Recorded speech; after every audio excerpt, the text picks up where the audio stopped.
யாரோ வெளியில வரலாறு தெரியாம தகவல் தெரியாதவர் பேசினா அவருடைய அறியாமைக்கு நான் எங்க பதில் சொல்றேன்? வேற வேலை இல்லையா எனக்கு? நான் கேட்கிற கேள்வி மதுரை தொகுதியில் இருக்கிற சின்ன குழந்தை கூட கேட்கும். குண்டு குழிமான சாலைகள் நான் சொல்லி தெரியணும் அவசியம் இல்ல. சாலையில கழிவு நீர் நம்ம கண்ணுக்கே தெரியுது. கழிப்பறை இல்ல. வர்ற மதுரை மீனாட்சி அம்மன் கோயிலுக்கு வர மக்களுக்கும் பக்தர்களுக்கும் கழிப்பறை வசதி கிடையாது, பார்க்கிங் வசதி கிடையாது, ஒரு சுகாதாரம் இல்ல. வைகை யாரு பார்த்தா குப்பை யாரா மாறிட்டு இருக்கு. இதெல்லாம் நான் சொல்லிதான் தெரியணும் அவசியம் இல்ல. இதனால அறியாமை இல்ல.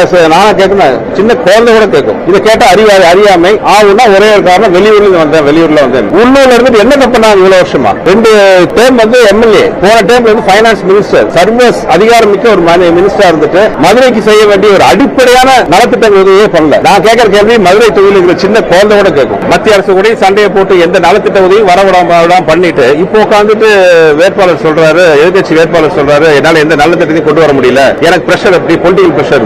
அந்த என்ன பொலிட்டிகல் பிரஷர் சொல்லல, யார் உங்களை நலத்திட்டங்களை கொண்டு வர முடியாம தடுக்கிறது யாரு? அதை சொல்லுங்க. அப்படி தடுக்கிறது உங்க கட்சிக்காரங்கன்னா ஏன் அந்த கட்சி சார்பா நீங்க வேட்பாளரா நிக்கிறீங்க? ராஜினாமா பண்ணுங்க, போட்டியிலிருந்து விலகுங்க. பண்ணக்கூடிய அந்த காலத்துல சத்துணவு திட்டம் வரும்பொழுது எல்லா அதிகாரிகளும் புரட்சி தலைவர்கிட்ட சொன்னாங்க, இது முடியாத காரியம் அப்படி இப்படின்னு எத்தனையோ காரணங்கள் சொன்னாங்க வர முடியாம இருக்கிறதுக்கு. அப்போ முதல் தலைவர் சொன்னார், ஒரே வார்த்தை தான் சொன்னாரு, முடியாதுன்னு சொல்றதுக்கு 1000 காரணம் சொல்றீங்களே, முடியும்னு சொல்றதுக்கு ஒரு காரணம் கூட கிடைக்கல. அதுதான் இப்ப நான் கேட்கிறேன். அதாவது ஒவ்வொருத்தரையும் மக்கள் ஒரு தடவை ஓகே போட்டாங்க, 2 தடவை போட்டாங்க, 3ஆவது தடவை ஏமாறதுக்கு மக்கள் அவ்வளவு ஈஸியான இல்ல. மக்கள் சக்தி என்னங்கிறது இந்த எலெக்ஷன்ல காட்டுவாங்க. இந்த ஆட்சி மேல இருக்கிற எல்லா அதிகாரிகள் மேலையும் சரி, அமைச்சர்கள் மேலையும் சரி, எம்எல்ஏக்கள் மேலையும் சரி, மொத்தத்தில் இந்த ஆளுங்கட்சி மேலே அவங்க மேல இருக்கிற அதிருப்தி எல்லாமே மக்களோட முகத்திலே தெரியுது. எல்லாத்தையும் பார்க்கும்போது எந்த அளவுக்கு இந்த ஆட்சியின் மீதும் அமைச்சர்கள் மீதும் ஆளுங்கட்சி உறுப்பினர்கள் மீதும் எந்த அளவுக்கு அதிருப்தி இருக்கான்னு தெரியுது. முக்கியமா மதுரை மத்திய தொகுதியில் கார்பரேஷன் ஊழல் 200 கோடி. அதாவது நம்ம அமைச்சர் இப்ப இருக்கிற அமைச்சரை பத்தி எல்லாமே கை சுத்தங்கிறாங்க. ஆனா மதுரையும் சுத்தமா இல்ல, அவரை சுத்தி இருக்கிற ஆட்களும் சுத்தமா இல்ல. 200 கோடி ஊழல் நடந்திருக்கு. சுத்தி இருக்கிறதெல்லாம் அதை பண்ணதெல்லாம் அவங்க ஆளுங்க.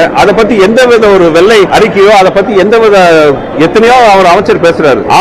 பேப்பர்ல புள்ளி விவரத்தை வச்சு காட்டுறாரு. மக்களுக்கு தேவை புள்ளி விவரம் கிடையாது. மக்களுக்கு தேவை அவங்களுக்கு கண்ணு முன்னாடி இருக்கிற நலத்திட்ட விஷயங்கள் தான் அவங்களுக்கு தேவை. எல்லாத்துக்கும் புள்ளி பேப்பரை வச்சுட்டு ஏட்டு சொரக்கா கூட்டுக்கு உதவாதுன்னு சொல்லுவாங்க. அதுதான் இங்க வந்து மடியில் கனம் இல்லை, வழியில் பயம் இல்லை. அங்க கேள்வி எந்த கேள்விக்கும் பதில் இல்லை. அது அவரே தோல்வி ஒத்துக்கிட்டாரு, என்னால பண்ண முடியல. எப்ப ஒரு வேட்பாளர் ஒரு அமைச்சரா இருக்கிறதுனால பண்ண முடியும்னு சொல்றாரோ அப்பவே அவர் தோல்வி ஒத்துக்கிட்டதா அர்த்தம். இதை மக்கள் பார்த்துட்டு இருக்காங்க. மக்கள் தான் எல்லாத்துக்கும் எஜமானர், பெரிய சக்தி.